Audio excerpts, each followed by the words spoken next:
Viewers, the same parties today who talk about Muslims being ostracized, delegitimized, deplatformed, etc., want Rohingya Muslims to come to this country and settle here. If India was such a bad place for Muslims, why would these countries want, these parties want, these politicians want Rohingya Muslims to come here? Think about that, viewers. Ask yourself this question, because India is perhaps a beacon of tolerance in this region, even more than, for example, Indonesia, that has just kicked out their Rohingyas, didn't even allow them to come in. Think about that, viewers. But I want to shift our attention to a related matter, debate 2, and this one comes out of Karnataka. Ahead of the Ram Mandir inauguration, the Karnataka police arrested a person identified as Srikant Pujari, who was booked for rioting in Hubballi during the communal violence surrounding the Babri Masjid demolition back in 1992. So we are going back, viewers, 32 years now. Now at the age of 60, he has been arrested and sent to judicial custody. The Chief Minister of Karnataka, Siddaramaiah, has said that an offender is an offender till he or she is acquitted by a court. The State Home Minister has also said that this was a routine arrest as part of a drive to clear pending cases. The police say they have taken up 37 cases which were pending for 30 years, among which one was related to the 1992 riots. So don't make a hue and cry about one case. The BJP, meanwhile, has accused the Congress government of having an anti-Hindu agenda, claiming that it is scaring Ram Bhaks instead of, of the grand inauguration of the Ayodhya temple. Is the timing suspect? Let's open this up. I want to go straight across to Dushyant Sridhar, Vedic speaker, George Kurian, and also Rahul Ishwar. Dushyant Sridhar, is the timing suspect of this, or is this a normal procedural matter which should not be politicized? Namaskaram, Rahul, again, and namaskaram to my fellow panelists and to the viewers. Rahul, as a citizen of this Desham, Bharata Desham, India, I completely believe in the police, the judiciary, and the due process of the law enforcement agencies. So, adding any political color may not bring brownie points to you or me. That said, if the statement made is an offender, a person who has violated has to be punished. True, I agree to that statement completely. On a different footnote, isn't it the same Chief Minister of Karnataka who said that there should be celebrations for Tipu Sultan? Tipu Sultan was also an offender. Historical accounts, corroborated accounts, and all authentic sources say through his own letters that he has massacred people just because they don't fall into his line of religion. So in that case, why should there be celebration for an offender? So you celebrate Tipu Sultan on one hand, who's an offender by all sources, and on the other side you say an offender is an offender. So these kind of two-way treatments is something that I oppose. So if there is an agency, it treats someone for violation, it has to do it. But at the same time, do not apply a different yardstick for those icons whom you consider as historical icons. This is all I would like to say. If an offender is an offender, that's a point. Let's forget about history, let's be contemporary. And Rahul Ishwar is also there with us. George Kurian, I want to ask you, offender is an offender, very well. Big words, great sentiments. Then why were pardons handed out to a large number of those involved in terror activities by the Congress government recently and in the past, especially PFI cadre? PFI, as you know, sir, is a banned extremist terror organization in this country. Then offenders were not offenders. They became victims, is it?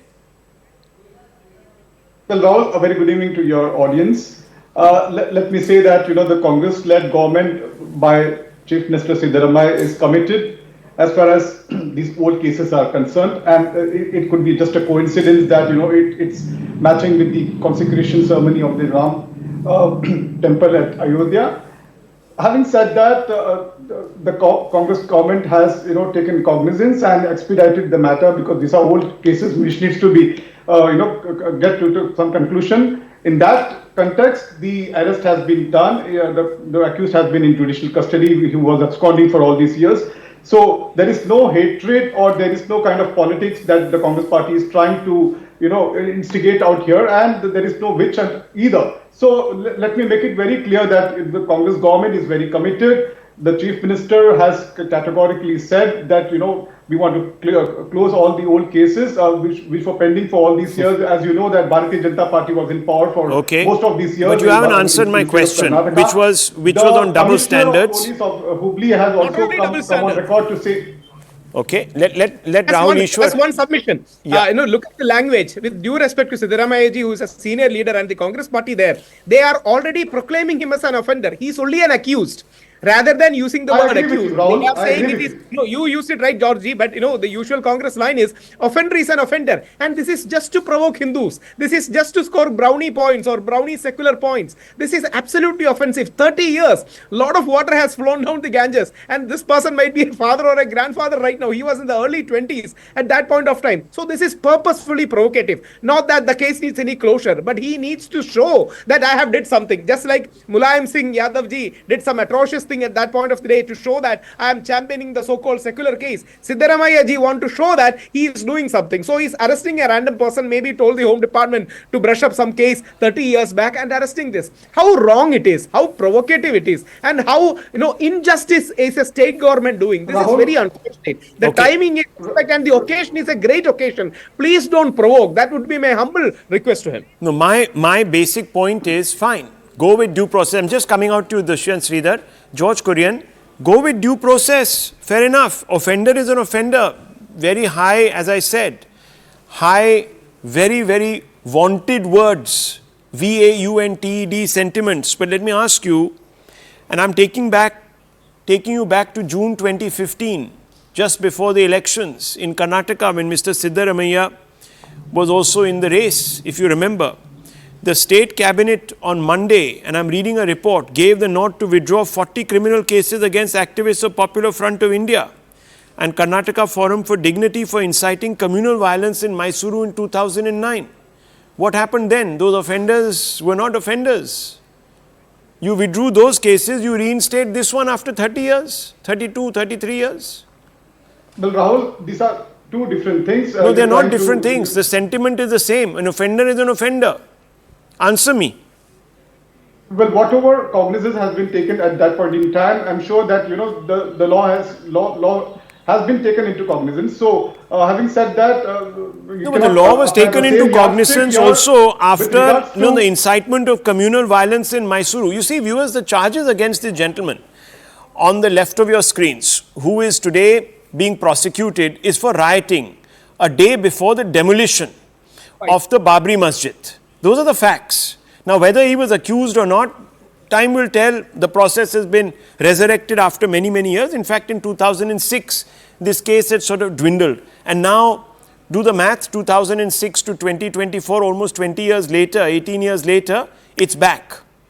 Now, the charge is that the timing is suspect, that this is a signal to those who are Ram Bhaks, etc., that will come after you. That's what the BJP is claiming. George Kurian says no, the process is being applied to the T, an offender is an offender. The question then arises, why were PFI activists given a reprieve? Why were 40 criminal cases registered in rioting cases itself? How can there be two approaches? Mr. Kurian, quick response. Two approaches? Rahul, I'm sure. Is there no virtue signaling? There is all possibilities that there was no substance in that case. That's the reason. No, sir, because the move back then, when these cases were withdrawn, caused controversy with some police officers, senior ones, including those retired, remarking that it could have far-reaching consequences and demoralize the force. 2 persons were killed in communal violence. Yes, what are you saying, Rahul Ishwar? Yes? Process cannot be an excuse or a pretension. We need to be honest with these kind of things. That's where it is lacking. That honesty is lacking. As you rightly said, Popular Front offenders were given scot-free line, and this particular Pujari is being arrested just to give out a message. And he was, in connection to a case on December 5, 1992. Look, it is almost 32 years back. So please remember, this will send out a very wrong message. And when the cases against the PFI, the activists were withdrawn, the Home Department had advised against withdrawal of those cases. That also happened, Mr. Dushyanth Sridhar. So, in your opinion, what is going on here exactly? Okay, Rahul, and to my fellow panelists, Three statements that I would like to make with full conviction. Violence is violence. A violation is a violation. An offender is an offender. There's no two ways about it. That said, when there were perpetrators who were convicted by the court in the assassination of the former Prime Minister Sri Rajiv Gandhi, weren't they released and weren't they embraced? When they were embraced in open air, what happened to that statement? A violator is a violator, an offender is an offender? Point number one. Point number two, the candidate who ran for the Chief Minister's post from the Congress's side in Madhya Pradesh had multiple cases against him for the anti-Sikh riots. For example, if those cases are being actively pursued in the court from today onwards, will that be called as witch hunt, or will that be an offender is an offender? Very good point. There have been, of course, Congress politicians, viewers who have had, one can only say, with a caveat, a dodgy record when it came to involvement in the Sikh massacres in '84 in Delhi. Yet, viewers, they were not treated as offenders. And let me also tell you, the Karnataka cabinet under the Congress had also withdrawn other cases against certain offenders, especially those that went on a rampage after Tasneena Nasreen wrote an article for a Kannada daily. Those cases were also withdrawn, wholesale. So the question once again, Mr. Kurian, to you in 1 minute is this: there is politics behind this move, is there not? Well, I don't quite agree to you on Rahul on that one. There is absolutely no politics. The Congress government is committed. No, I know if it was committed, then why wasn't it as committed to follow due process in the examples I have taken? In this scenario, they have expedited the cases, all old cases they want to... Viewers, there's a problem here. There is a real problem here. There is a problem here. There will be proper trial. More sensitive. There is a problem here, viewers. There is a degree of signaling to various constituencies that is happening. Let's call a spade a spade. Now, fine, you can pull out a case and you can slap it on people. And you know, viewers, here on our channel, on the Hard Facts, I've even pointed out to you how certain agencies are used politically. The police is definitely here, viewers, needs to come out and explain why there was a lapse of these many years. It needs to explain. And why suddenly out of the blue are we seeing a resurrection of this case? Is there politics? I'll take a short break. When we come back, viewers, Prime Minister Modi leads a massive campaign in Tamil Nadu